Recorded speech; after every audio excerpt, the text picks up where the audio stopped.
Pernah kebayang nggak sih, di satu malam yang penuh ketegangan, pengkhianatan, dan ketakutan, justru di saat itulah sebuah perintah yang paling fundamental diberikan.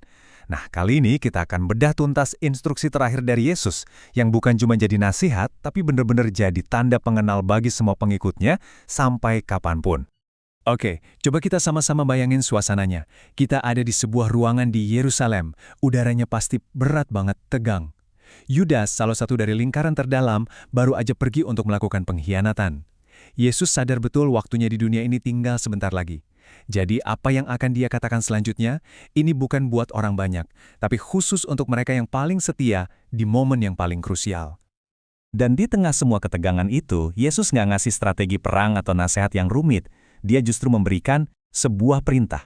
Perintah baru yang bakal jadi definisi siapa pengikutnya selama ribuan tahun ke depan. Cara Yesus memulainya aja udah bikin merinding ya. Dia bilang hanya seketika saja lagi. Di sini tuh ada rasa urgensi yang kuat banget, yang seolah-olah bilang, tolong dengarkan baik-baik karena ini adalah warisan terpenting yang akan aku tinggalkan. Nah, ini dia inti pesannya. Perintahnya kedengaran simpel kan? Saling mengasihi. Tapi coba, perhatikan frasa kuncinya. Ini yang mengubah segalanya. Sama seperti aku telah mengasihi kamu. Jadi standarnya bukan kasih biasa versi kita, tapi kasih dengan standar yang super spesifik, super radikal, yaitu standar dari Yesus sendiri. Nah, pertanyaan selanjutnya, kasih yang dimaksud di sini tuh kayak gimana sih bentuknya? Biar kita nggak salah paham, kita nggak bisa pakai definisi kasih dari kamus biasa. Kita harus lihat langsung gimana Alkitab ngejelasin ini secara detail. Dan ternyata, kitab suci ngasih definisi yang jelas banget. Kasih itu ternyata bukan emosi pasif yang datang dan pergi gitu aja. Bukan sekedar perasaan. Kasih adalah sebuah pilihan sadar, serangkaian tindakan yang kita putuskan untuk lakukan. Coba deh kita lihat daftarnya. Yang menarik banget, semua poin ini menggambarkan tindakan aktif. Sabar itu tindakan menahan diri. Murah hati itu tindakan memberi. Nggak gampang marah itu tindakan mengendalikan emosi. Jadi ini tuh semacam checklist praktis tentang gimana wujud kasih itu dalam kehidupan kita sehari-hari. Dan puncaknya ada di sini. Setelah daftar panjang semua tindakan itu, 1 Korintus 13 ayat 8 bilang dengan sangat tegas, dari semua hal yang ada, kasih adalah satu-satunya yang abadi, yang gak akan pernah gagal dan gak akan pernah berakhir. Wow! Oke, untungnya perintah untuk mengasihi ini bukan cuma ide abstrak yang bikin kita bingung gimana cara melakukannya. Yesus ngasih teladan yang super nyata buat kita tiru, yaitu cara Allah sendiri nunjukin kasih-Nya.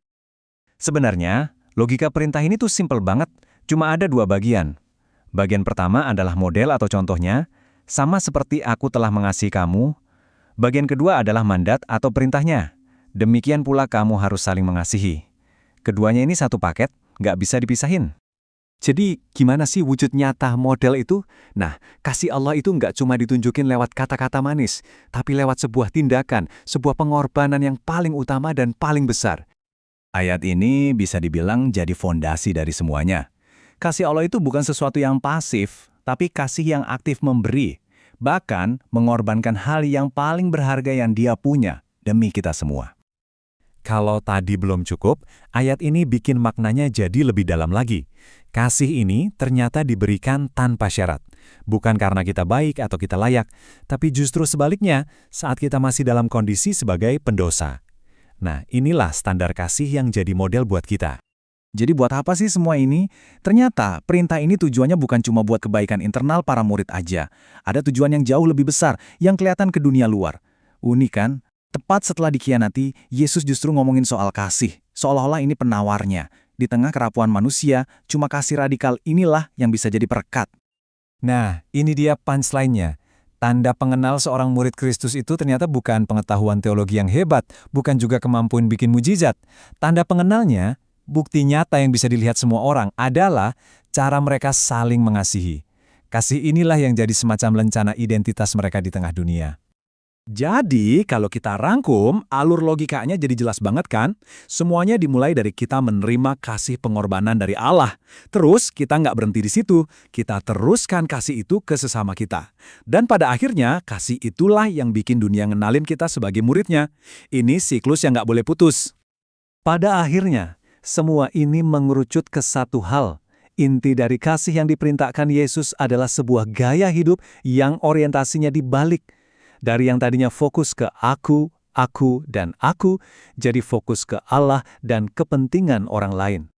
Dan setelah kita bedah semua ini, pada akhirnya pertanyaannya kembali ke diri kita masing-masing, secara pribadi. Ini bukan lagi soal teori, tapi soal praktek. Sebuah pertanyaan yang menantang kita untuk jujur melihat ke dalam diri dan mengevaluasi apakah kita sudah benar-benar hidup sesuai dengan perintah terakhir ini.